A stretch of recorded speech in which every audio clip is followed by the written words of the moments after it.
অনাথ আশ্রম, এই কথাটা শুনলেই বুকের ভিতরটা কেমন কেঁপে ওঠে, তাই না? আজকে এরই কিছু মুহূর্ত তোমাদের সঙ্গে আমি শেয়ার করব। তো আগেই তো তোমাদেরকে বলেছিলাম যে আজ আমার ছোট্ট ডোডোটার জন্মদিন। আজকে 30শে সেপ্টেম্বর সে এই পৃথিবীতে এসেছিল আমার কোলে। তো আজকে তাকে নিয়েই একটা ছোট্ট ঘটনা তোমাদের সামনে তুলে ধরলাম। তো 12টা বাজতেই আমরা সবাই রেডি হয়ে গেলাম। দেখো ডোডোও রেডি হয়ে গেছে। তো আমরা সবাই মিলে রওনা দিলাম সেই অনাথ আশ্রমের দিকে, কারণ আজকে আমার ছোট্ট ডোডোর জন্মদিনটা আমরা ওখানেই পালন করলাম। তো আমরা এগিয়ে চললাম, সবাইকে দেখো তোমাদেরকে হাইও করে দিল, হাম্পিও দিয়ে দিল আমার ছোট্ট ডোডোটা। তারপর আমরা বেরিয়ে পড়লাম টোটো ধরে আমাদের গন্তব্যস্থলের জন্য। তারপর আমরা এগিয়ে গেলাম, আর এটা খুবই কাছে ছিল আমাদের আসানসোল বাড়ির। তো আমরা সেখানে চলেও এলাম। দেখো আমার হাজবেন্ড মিলে আর দাদা মিলে, আমার মামা শ্বশুর মিলে গেটটা খুলে দিল। দেখো কত সুন্দর পরিবেশ ভেতরটা, তোমরা বুঝতে পারছো কি না জানি না। দেখো ওনারা নিজেরাই নিজেদের খাবার যোগান দেওয়ার জন্য এইভাবে চাষ করে থাকেন। চারিদিকে দেখো কি সুন্দর প্রকৃতি দিয়ে মোড়া। এখানে এত শান্ত, এত ভালো পরিবেশটা ছিল যে তোমাদের কি জানাবো। তার মধ্যেই পৌঁছে গেলাম। দেখো কত বড় এরিয়া জুড়ে এই আশ্রমটি রয়েছে আসানসোলে। ভীষণই সুন্দর, চারিদিকে প্রকৃতির একটা হাওয়া, দারুণ জায়গা। তোমার গেলে মনটা একেবারে ভরে উঠবে। দেখছো আমি তোমাদেরকে দেখানোর চেষ্টা করছি, জানি না তোমরা কতটা বুঝতে পারছো, কিন্তু আমি নিজে গেছি তো সত্যি ওখানে মন জুড়িয়ে যাওয়ার মতো প্রাকৃতিক দৃশ্য এতই ভালো লাগছে। দেখো ওখানকার মানুষজন এতটাই মিশুকে, ও নিজে থেকে বললো দিদি একটু কথা বলবো। তাই আমি বললাম তুমি সব বন্ধুদেরকে একটু হাই করে দাও, একটু নমস্কার করে দাও। দেখো আমার গলাটা কেঁপে যাচ্ছে, এত খারাপ লাগছিল ওদের দেখে যে দেখো আমার সন্তানটা হেঁটে চলে খুশি খুশি ওদের সঙ্গে আনন্দ করছে, কিন্তু ওরা সবাই প্রতিবন্ধী, জানো তো। এতটাই মনটা খারাপ লাগছিল যে বলার মতো না। যে দেখো ওরা নিজেদের মতো নিজেদের একই জায়গাতে ওরা বসে থাকছে, সেখানে আমার সন্তানটা ওদের সামনে খেলা করছে। আমার যে কি কষ্ট লাগছিল, কি খারাপ লাগছিল বলার মতো নয়। কিন্তু দেখো আমি জানি জন্মদিন পালন করব আশেপাশের কিছু লোকজনকে নেমন্তন্ন করে খাওয়ানোর থেকে, আমি মনে করি তুমি যদি একটা অনাথ আশ্রম বা একটা বৃদ্ধাশ্রমে গিয়ে কিছুক্ষণ কাটাতে পারো, তাদের মনটাকে একটু ভালো করতে পারো, তাহলে দেখবে তুমি স্বর্গলোক লাভ পাবে, তুমি স্বর্গ সুখ পাবে সেখানে। ভগবান নিজে থেকেই তোমার সন্তানকে কিংবা তোমাদের আশীর্বাদ করবেনই অবশ্যই। আমি ওই জন্য চেষ্টা করি এই সমস্ত দিনগুলোতে একটু তাদের সঙ্গে গিয়ে কাটানোর। আমার ছেলেকে দিয়ে দেখো ওনারা বেলুন দেওয়ানো করাচ্ছে, আমার মামা শ্বশুর মশাই। আর ওরা এতটাই খারাপ লাগছিল ওদের দেখে, কিন্তু যাই হোক ভগবান যাকে যেরকমভাবে বানিয়েছেন সেটা তো আমরা কিছু করতে পারবো না। কিন্তু ওরা যে কতটা ভালো পরিবেশে থাকে সেটাই আমি দেখানো তোমাদেরকে চেষ্টা করছি। আর একটা ছোট্ট জিনিস আমি তোমাদের কাছে তুলে ধরবো, যে ওরা নিজেরা দেখো কত সুন্দর জিনিস নিজেরাই হাতে তৈরি করে। গাড়ির কভার দেখতে পাচ্ছ, ওনারা নিজেদের গাড়ির কভার নিজেরাই তৈরি করার চেষ্টা করছেন। ঠিক এইভাবে দেখো কত সুন্দর সুন্দর পরিবেশ, কত মনোরম দৃশ্য। আর সবথেকে বড় কথা কি জানো তো, ওনাদের ওখানে গিয়ে আমি দেখলাম চারিদিকটা নিট অ্যান্ড ক্লিন, প্রচণ্ডভাবে পরিষ্কার করা ছিল। কোনো রকমভাবে কোনো ময়লা বা আবর্জনা কিন্তু ওনাদের কোনো জায়গায় তোমরা দেখতে পাবে না। আজকে অষ্টমীর দিনে আমার ছেলের জন্মদিন, তার জন্য আজকে আমি তাদের সঙ্গে গিয়ে একটু সময় কাটানোর চেষ্টা করলাম।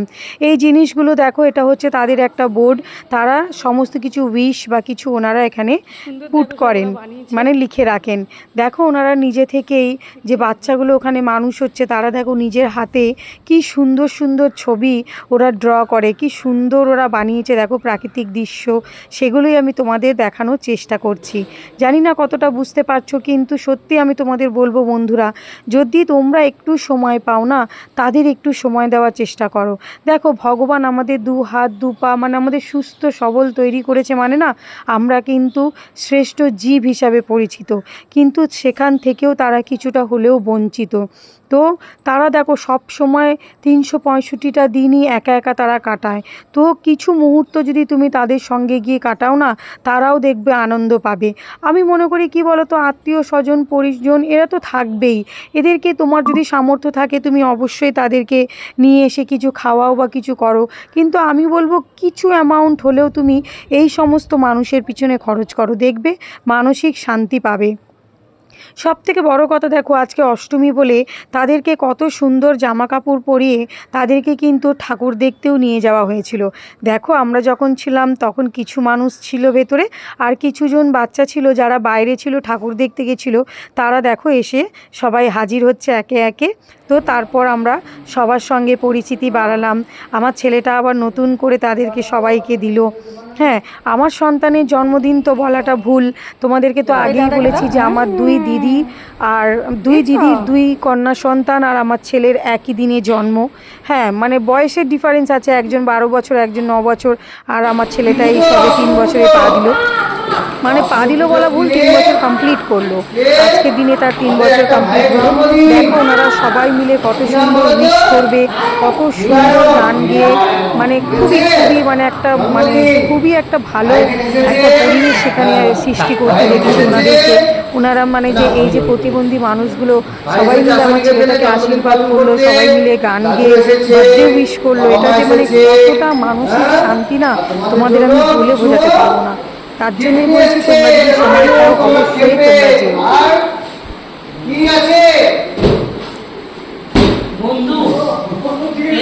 খুবই আনন্দের একটা দিন মানে আমি কাটিয়েছি ওখানে। চেষ্টা করব প্রতি বছর যাওয়ার, জানি না ভগবান যেটুকু রাখবে কপালে সেটুকুই তো আমার সামর্থ্য অনুযায়ী আমি করার চেষ্টা সবসময় করব। এখানে হোক বা অন্য কোথাও যেখানেই থাকি না কেন সবসময় চেষ্টা করব, তো তোমরাও চেষ্টা করো। দেখো আমার ছোট্ট বেবিটা কত আনন্দ করছে তাদের সঙ্গে মিলে। মানে এগুলো না খুবই প্যাথেটিক তাদের জীবনটা।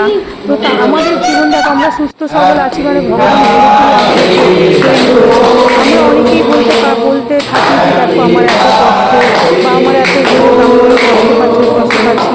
বিশ্বাস করো বন্ধুরা, ওদের সঙ্গে থাকো না, তোমার দেখবে সমস্ত কষ্ট হারিয়ে যাবে। তাদেরকে কত সুন্দর ওরা জিনিস করছে আমার সন্তানটাকে। বাবুর জন্য প্রার্থনা করবো, বাবুর ফ্যামিলির জন্য প্রার্থনা করবো। খুবই মানে খুবই আত্মীয়তা, মানে খুবই ভালো ব্যবহার করেছেন, খুবই ভালো মানে একটা পরিবেশ সেখানে সৃষ্টি হয়েছিল। আমি চেয়েছিলাম যে আমার সন্তানটা আর 5টা বাচ্চার সঙ্গে সেখানে কেক কাটিং না করে ওদের মাঝখানে একটু সময় কাটাক, সেও একটু বুঝতে শিখুক, সেও একটু শিখুক, যাতে ভবিষ্যতে সে একটা ভালো মানুষ তৈরি হতে পারে, সে যেন এই সমস্ত মানুষগুলোর পাশে দাঁড়াতে পারে। দেখো যতটুকু আমি তোমাদেরকে ফার্স্টে দেখালাম পায়েস মিষ্টি, সেটা তো আমরা বাড়িতে তৈরি করেছি বলে তাই তোমাদেরকে দেখাতে পারলাম। আর বাকিটা কি হয়েছে, আমরা বাইরে থেকে অর্ডার করে খাবার রান্না করানো করিয়েছি, যার জন্য আমি তোমাদেরকে সেটা দেখাতে পারলাম। কত ওরা খুশি হয়েছে, ওরা জানো তো আমার এত কষ্ট লাগছিল যে ওদেরকে যেখানে বসিয়ে দেওয়া হচ্ছে তারা সেখানে বসে থাকছে, তারা কিন্তু উঠে সেইভাবে আসতে পারছে না। দেখছো বন্ধুরা, তারা সবাই আপন করে নিয়েছে আমাদের সবাইকে, খুব ভালো আনন্দ করছে সবাই মিলে। হ্যাঁ, মানে হয়তো মনটা একটু কষ্ট হয়েছে যে তাদেরকে এইভাবে দেখতে সত্যি খারাপ লাগছিল, যেখানে আমার সন্তানটা মানে এইভাবে হেসে করে ছুটে বেড়াচ্ছে, সেখানে তারা এইভাবে চুপচাপ বসে আছে। হ্যাঁ, তো দেখো তারাও তো কারো সন্তান, কোনো না কোনো মায়ের ঘরে তাদের জন্ম, তাই না?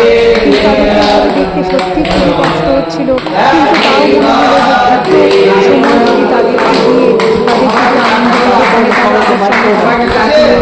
তাদের যদি তাদের একটু ভালো থাকার একটা রাস্তা আমি করে দিতে পারি, এটাতেই আমি খুশি।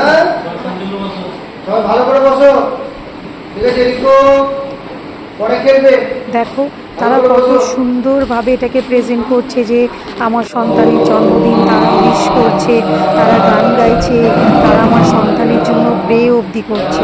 সত্যি মানে মানে একটা দারুণ পরিবেশ তৈরি হয়েছিল বন্ধুরা, তোমরা না গেলে না বুঝতে পারবে না, মানে খুবই খুবই ভালো। আমি সেই জন্য তোমাদের আবার বলছি, তোমরা যদি একটু সময় পাও না, তোমাদের স্পেশাল দিনগুলোতে নাই বা যেতে পারলে, হ্যাঁ, সবার পক্ষে তো সম্ভব হয় না, সে যে কোনো কারণের জন্য হোক, তোমরা অন্য কোনো সময়ের জন্য 1 ঘন্টা 2 ঘন্টা হলেও তাদেরকে তুমি একটু সময় দিয়ে আসবে। তাদের জন্য দেখবে অল্প কিছু খাবার নিয়ে গেলে না, তারা খুবই খুশি হয়, খুবই সন্তুষ্ট হয়। যার জন্য দেখো আমরা তাদের জন্য একটা লাঞ্চের ব্যবস্থা করেছিলাম, তাতেই তারা কত খুশি হয়ে গেছে। হ্যাঁ, দেখো লাঞ্চটা বড় কথা না, তাদের জন্য যদি তুমি স্পেশাল দিনে একটা ছোট্ট ক্যাডবেরি, একটা ছোট্ট লজেন্স নিয়ে যাও না, তাতেই দেখবে তারা কত খুশি। দেখো কি সুন্দর তারা আমার সন্তানের জন্য প্রে করছে। হ্যাঁ, যে আমার সন্তানটা ভালো থাকুক, বড় হোক, মানে দারুণ দারুণ পরিবেশ বন্ধুরা। আমার যে কী ভালো লেগেছে ওখানে গিয়ে, আমি তোমাদেরকে বলে বোঝাতে পারবো না। সত্যি আমার গলাটা কাঁপছে, কেন তাদের ওই দৃশ্য দেখার পর মনটা সত্যি খারাপ হয়ে গেছে। কিন্তু আমি চাইলাম যদি আমার সন্তানের থ্রুতে যদি তাদেরকে একটু ভালো সময় দিতে পারি, আমি সত্যি মনের দিক দিয়ে খুব খুশি।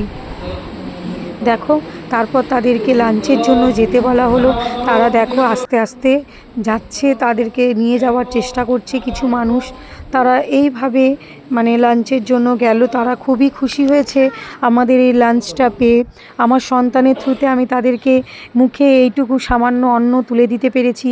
আজকে মহা অষ্টমীর দিনে, আমার সন্তানের জন্মদিনে আমি যে তাদেরকে তুলে দিতে পেরেছি মুখের কাছে, এটাতে আমি সত্যি মানসিক শান্তি পেয়েছি। শুধু বলবো না যে আমার সন্তানের জন্য, তোমাদেরকে তো আগেও বললাম যে আমাদের 3 বোনের 3 সন্তানের এই একই দিনে জন্ম। জানি না এটা কিভাবে হয়েছে, ভগবানের আশীর্বাদ ছাড়া এটা সম্ভব নয়, সে যে যতই আমরা প্ল্যান করে থাকি না কেন, তাই না? তো আজকের দিনে আজকে আমাদের 3 বোনের 3 সন্তানের বয়সের তফাৎ আছে, কিন্তু জন্মটা একই দিনে পড়েছে। সেই সূত্রে এইটুকু তাদের জন্য আমি করতে পেরে সত্যি আমি খুশি। আমি নিজের হাতে তাদেরকে খাবার মুখে তুলে দিতে পেরে সত্যি আমি মানসিক শান্তি পেয়েছি। তো তোমরা যদি মানসিক শান্তি পেতে চাও, সত্যি এই ধরনের কোনো কাজ একবার এই বন্ধুর কথা শুনে করে দেখো, দেখবে সত্যি তোমাদের ভালো লাগছে কিনা তোমরা মিলিয়ে নেবে। তো আশা করছি তোমাদের এই ভিডিওটা সত্যিই ভালো লেগে থাকবে। যদি ভালো লাগে, তোমরা সবাই আজকের দিনে আমার সন্তানকে আশীর্বাদ করো, সবাই আমার সন্তানের জন্য প্রে করো, আমার দিদিদের সন্তানগুলোর জন্য তোমরাও প্রে করো। সবাই ভালো থেকো, সুস্থ থেকো। আমি আশা করি এই সমস্ত মানুষগুলো সুস্থতার দিকে এগিয়ে যাক, তাদের জীবন আরও আরও আরও আনন্দে ভরে উঠুক, তারা ভালো থাকুক, সুস্থ থাকুক, আমি সেটাই চাই। টাটা।